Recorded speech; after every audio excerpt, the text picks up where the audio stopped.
Alexander Isak rejects a 96 million move after talks with Liverpool. What does that mean? We're going to talk about that in this video. We're also going to talk about, can we really afford him? Should we really afford him? Should we spend the money on getting 2 or 3 other players? Because actually, with Diaz leaving, Chiesa leaving, Darwin probably going, Elliott probably going, we're going to be quite light on those forward roles. Unless we're looking at bringing in Gamoa and maybe even Doak. Oh, and hit the subscribe button. Very young channel. I appreciate all the support. We do videos every day. You're not going to want to miss them. Let's get into it. Things have moved fast in this transfer window, haven't they? First it was, Isak is not for sale under any circumstances. He loves being here. We're set. Newcastle and Newcastle fans derided, mocked the idea of even selling Isak. Suddenly, Isak says, you know what, I actually want to go. And whether you believe he put out a transfer request to Newcastle or it was just a conversation, the end result is the same. Newcastle now are listening to offers because Isak doesn't want to stay there. So semantics, it's the same. He wants to leave. And then Liverpool are about to put in an offer. We just bought Ekitike. So we're low on funds, but we're selling Luis Diaz. But of course, when the world hears that Alexander Isak wants to leave Newcastle, Liverpool aren't going to be the only club involved or interested. And so this article here, Newcastle United striker Alexander Isak rejects 96 million transfer offer after Liverpool talks. It's very clever with this headline. I give them props for their kind of wordsmithing. But 96 million transfer offer after Liverpool talks makes it sound like he's rejected a Liverpool offer. And they're like, oh my God, we thought we were going to get him. Now we're back to not getting him at all. That's not quite the case. We're going to read this article and shed some light on it. Newcastle United striker and Liverpool transfer target Isak has rejected a stunning contract worth 600,000 a week. I mean, you have to have some character to reject 600,000 a week. But why would you reject it? Well, it was from the Saudi Pro League. Now, I'm not suggesting Isak has any issue with the Saudi Pro League other than they're not in one of the top 5 European leagues. They're not in the Champions League. He has ambitions. He wants to win the Champions League. He wants to win the Premier League. Those are things he wants to achieve in his career. And you can't do that if you shift over to the Saudi Pro League. But Al Hilal offered him a contract worth a stunning 32 million a year tax-free with bonuses on top. I talk about the greed of footballers and how nothing is ever enough, You could be on 140k, but now you want 200k. And if it's not, then you want to leave because grass is always green on the other side, or you're just money driven. And it doesn't really matter which club you're at. You just want the most money. Isak has a chance there. 600,000 a week tax-free. It's insane. And yet he's rejected it. And hopefully he's rejected it because he wants to come to Liverpool. And he wants to win the Premier League. And he wants to win the Champions League. And he wants to actually leave a mark, a legacy on the footballing world. And I'm all here for that. I love footballers that put their passion for football and their drive to actually leave a legacy behind, way above money.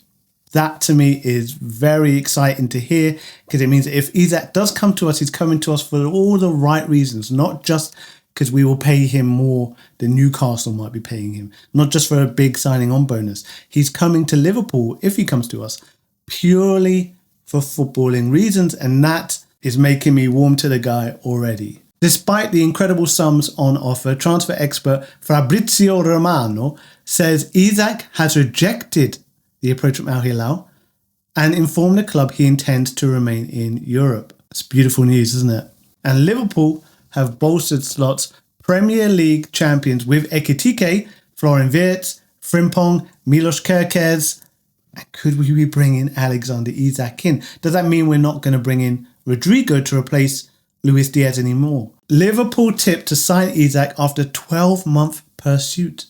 Stan Collymore, I'm not sure how in the know he really is, has predicted Isak will end up at Anfield and believes the club have been pursuing him behind the scenes for 12 months. I think the expectation from Newcastle was that it was going to be next season. Other clubs were going to bid, but Isak then said, no, I want it to be this season. I don't want to stay at Newcastle for another season. Let me be clear. I have nothing against Newcastle. I think they're a great team. I'm excited for you guys, if any Newcastle fans are watching this. I'm excited that you are on the way up. I hope you keep Gordon. I hope you bring in, with that Isak money, another striker who could do brilliant things for you. I want you to succeed. I think you've gone about it the right way. You've assembled a really good team. It's a shame that Isak's leaving, but of course, if he comes to Liverpool, my bias for Liverpool is going to be happy about that. Excited Robbie Fowler, God, delivers 90% claim on Alexander Isak as Liverpool ready in opening bid. Legendary figure, Robbie Fowler. I'm not sure if I'd say he's our best striker we've ever had.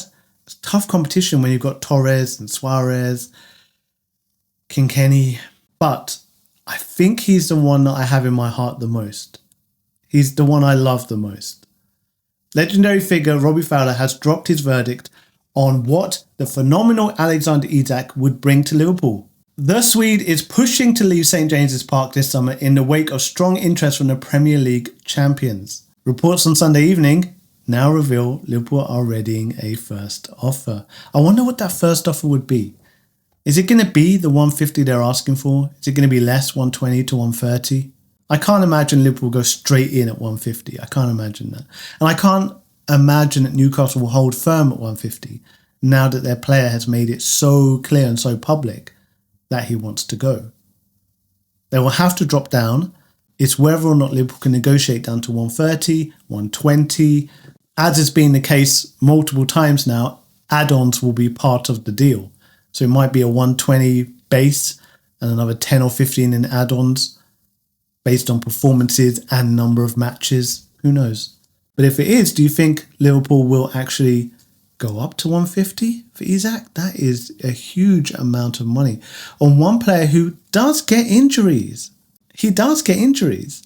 Could you really put that into one player when you could put that into 2 or 3 players, including Rodrigo and another 1 or 2 more? I put a poll out on this channel asking if you thought we would get him or Liverpool just won't meet Newcastle's demands. And it's kind of a 60-40. 60% said we will get him. We will find a way to buy him, even if it is at 150. All right, I appreciate you watching this. Thank you. As always, please leave me a comment, a like, subscribe to the channel for daily Liverpool videos, and I'll speak to you again very, very soon. Bye-bye.